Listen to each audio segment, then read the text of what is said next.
Теперь уже ничего не нужно никому доказывать, предоставляя всей стране самый мощный, тонкий и не требующий никакой механической обработки инструмент как голос. Победа Дины Гариповой, названной лучшим голосом России, как и борьба Эльмиры Калимуллиной, стали безапелляционным ударом многомиллионным фанерным проектом, наводнившим не только республику, но и федеральные каналы с клонированными и тиражированными персонажами.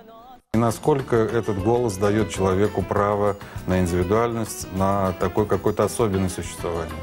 Если им правильно управлять и правильно им пользоваться, может приносить радость и удовольствие всем окружающим, не только самому себе, но я думаю, что голос даже может исцелить.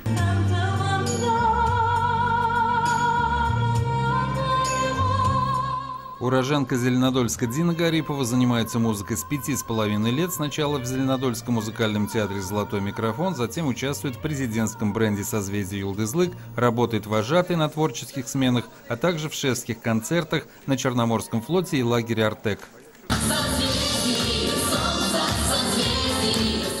Участники фестиваля в шутку называют Зеленодольск аномальной певческой зоной. Впрочем, на успех заряжена сегодня вся республика, две яркие представительницы которой показали, что такое настоящий успех.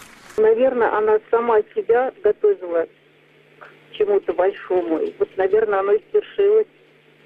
Все ее труды, все ее старания. Конечно, это было неожиданно. В последний день объявили, что контракт будет на 5 лет заключен. Когда уже она увидит эти все документы, прочитает, какие условия. Ну, просто она человек уравновешенный, выдержанный. И она старалась все эти эмоции держать как в кулаке. Дмитрий Пивоваров, телеканал «Эфир».